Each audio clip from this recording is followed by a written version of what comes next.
Pessoal, voltamos à nossa segunda aula. Nós aprendemos na primeira aula, vou passar para vocês aqui, vamos recapitular o que foi na primeira aula?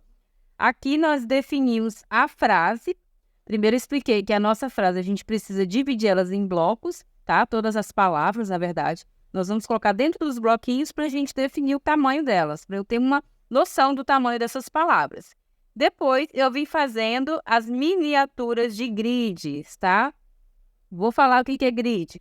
Gente, grid é essa composição de formas aqui, ó, onde a gente vai encaixar todas as palavras. Cada palavrinha vai dentro de uma caixinha dessa. Então, esse conjunto aqui é o que forma o grid.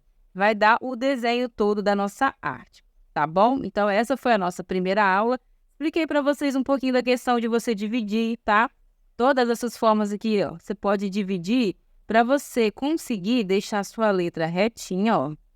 Foi isso aqui que eu passei, tá? E você tem noção da quantidade de letras que vai aqui dentro. Isso aqui é bem legal, bem importante para a gente ter o tamanho correto de todas as letras, tá? Aqui também, ó, quando é faixa, a gente pode fazer isso aqui, ó. Depois, lá na última aula, eu vou explicar mais, tá? Como que faz faixa, como que você faz essa divisão aqui para a sua faixa não ficar torta. Tudo isso aí eu vou explicar na última aula. E para hoje, gente, nós vamos definir quais letras que nós vamos utilizar aqui para que essas letras formem o encaixe perfeito do nosso lettering. Como eu falei para vocês, eu gosto sempre de intercalar as nossas palavras, tá? Sempre utilizar cursiva, letra de forma, cursiva, letra de forma, para a gente não ficar com aquela repetição de padrões, tá? O que eu posso fazer?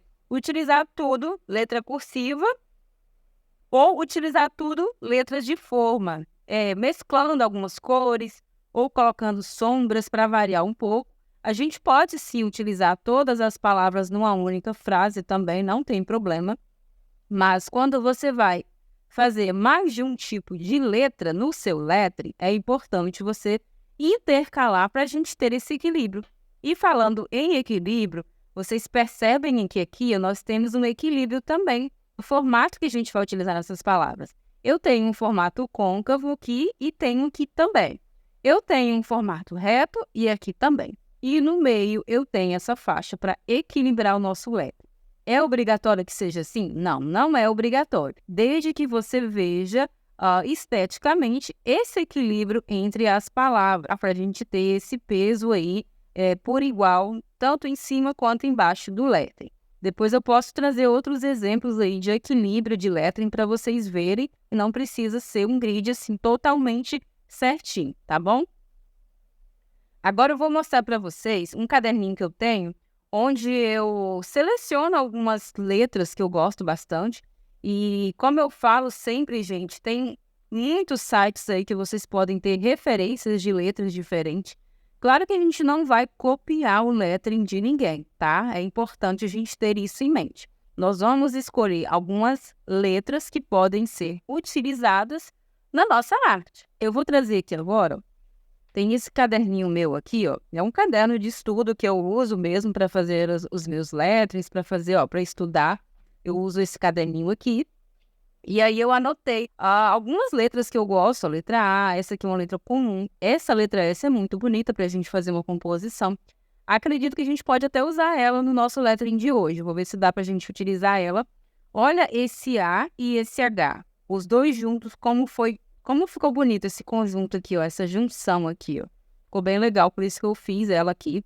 Olha, tem mais letras aqui, letras muito bonitas, diga-se de passagem. E essa letra aqui, tá vendo? Essa daqui, ó, letra A, B, C, D. Todas essas aqui, ó, é um alfabeto só. Então, eu trouxe ela aqui, porque eu acho que eu vou utilizar ela na minha palavra professores. É uma palavra que tem um volume bom. Na verdade, tem uma espessura legal. Eu gosto dessas letras mais grossinhas, tá? Vamos ver se vai caber naquele tamanho de palavra. Essa letra A também eu gosto, ó. E ela tem aqui, ó, uma serifa. Ela é uma serifa bem diferente, bem curva. Eu gostei muito dessa letra. Então, eu aconselho sempre vocês fazerem isso, ó. Eu tenho uma playlist onde eu estou fazendo todas as letras do alfabeto e eu estou dando 4 opções para cada letra. Nós estamos fazendo um repertório de letras mesmo para a gente deixar lá guardado para quando a gente for utilizar. Então, nessa hora aqui, ó, eu preciso desse histórico de letras, que é bem importante para a gente adiantar o processo. Então, como eu falei, eu uso o site, o Pinterest, para a gente ver essas diferenças de letras, né? E o Pinterest, gente, tem muita, mas muita ideia de letras diferentes. Você coloca lá letra em 3D ou letra em colorido, vai aparecer vários estilos de letra. E a que você se identificar melhor, você vai salvando uma pastinha lá para sempre você ter ele salvo. E aí, nós vamos começar as nossas palavras, nossas letras, né? Como eu falei, aquela letra que eu vou utilizar aqui em professores, eu não vou conseguir fazer o S que eu estava querendo. Sabe aquele S que vem alongando aqui embaixo? Eu poderia utilizar ele justamente para preencher esse espaço aqui. Vou utilizar aquela letrinha que eu falei para vocês. Tá vendo? Aqui eu tenho a letra B, que eu posso trabalhar ela para eu fazer a letra P. Praticamente a mesma coisa. E aí eu venho riscando aqui por cima, ó. Tô com ela aqui do lado, tô vendo. E eu tenho uma serifa. Essa é uma serifa, tá vendo? Ela meio tortinha. É o modelo dela mesmo. A letra P.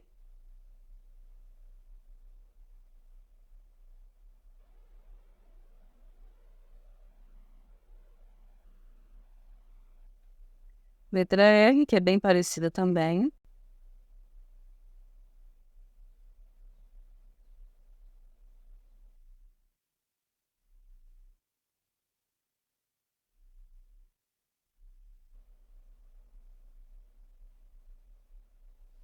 Esse aqui é um tipo de letra que eu também gosto muito de utilizar.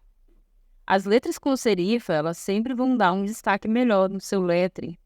Algumas partes da letra, elas têm a espessura maior. E ela segue aquele mesmo padrão lá da brush, onde a gente desce o traço, ela engrossa. E aqui também vai seguir, tá? Ó, minha letra M, esse traço eu subo e esse traço aqui eu desço, tá? Esse outro traço final, ele também vai descer, mas ela não tá muito certinha essa letra. Ok? Meu traço, ele tá aqui, descendo. A letra M, gente, esse traço do meio, ele vai quase pegando lá embaixo, tá? E esse traço aqui, ele quase encosta aqui embaixo. E nós vamos colocar uma serifa, tá? Vou colocar essa serifa simples por enquanto.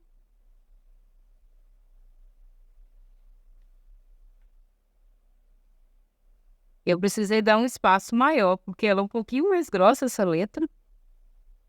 E na hora da gente finalizar ela, ela tem um preenchimento bem legal também, fica bonito.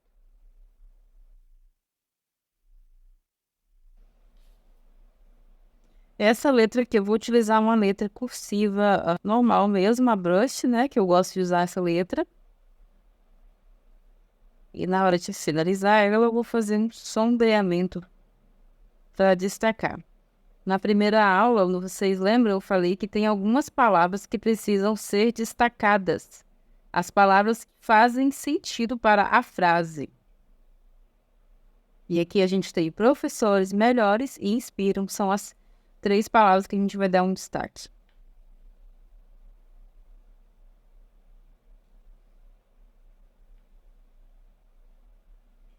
Pronto, essas aqui são as letras que eu já defini para nosso lettering. Preciso definir ainda o que eu vou fazer aqui, tá? Posso colocar um detalhe, um desenho. Eu vou deixar nesse vídeo aqui algumas imagens de algumas letras que eu encontro lá no Pinterest, que vocês também podem utilizar no lettering de vocês. Essa frase aqui é uma frase pouquinho mais complicada de fazer por conta desse tamanho de palavra aqui, ó.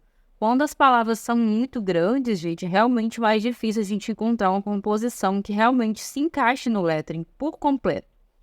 Então, caso vocês estejam começando o lettering de vocês, estejam aprendendo ainda, estejam no início, eu aconselho que vocês escolham frases menores e frases que tenham palavras menores. É mais tranquilo a gente trabalhar. Não significa que você não vá se desafiar e escolher uma frase mais difícil, tá? Então, por partes aí, vocês vão conseguindo fazer gradativamente evoluir essa arte aí de vocês. E agora, pessoal, eu acredito que o nosso lettering vai ficar desse jeito aqui mesmo, não vou mexer em mais nada. Ainda vou definir com vocês, na próxima aula, os floreios. A gente vai definir aqui, ó, o que vai vir aqui de enfeite, tá? E nós vamos falar também sobre cores. Como você escolher a paleta de cor ideal para o seu lettering. As cores que você escolher, ela vai transmitir também uma mensagem. E como também que a gente pode trabalhar com 2 ou 3 cores no mesmo lettering para não ficar distorcendo as cores, né? Então, essa escolha das cores, ela vai sim fazer diferença no resultado do seu lettering. Pessoal, essa foi a nossa aula de hoje. Eu vou voltar na próxima aula para a gente finalizar o lettering. E é nessa aula que a gente vai aprender a utilizar as cores. Eu vou deixar esse lettering bem colorido. Vocês vão adorar. E aí nós vamos também fazer os elementos decorativos. Na nossa última aula, eu quero que vocês anotem as dúvidas de vocês aí. Eu vou responder todas as dúvidas de vocês e já vou fazer na prática, tá? Tirando essas dúvidas na prática. E também vou passar algumas regras para a gente fazer essa faixa aqui. Eu tenho regras para escrever dentro dessa faixa também. Como que vocês vão fazer essas letras mais curvas aqui também. Tem uma regrinha que vocês precisam aprender. E eu espero que vocês estejam entendendo perfeitamente tudo que eu estou passando para vocês. Eu quero que vocês aprendam realmente cada detalhe do nosso processo. E eu quero pedir que vocês já inscrevam-se no canal, caso você ainda não seja inscrito. Curte se você está gostando desses conteúdos, deixa seu comentário, compartilha. Eu preciso que vocês me ajudem a fazer com que este canal cresça e chegue a mais pessoas. Eu conto com vocês para isso. E eu espero vocês no próximo vídeo.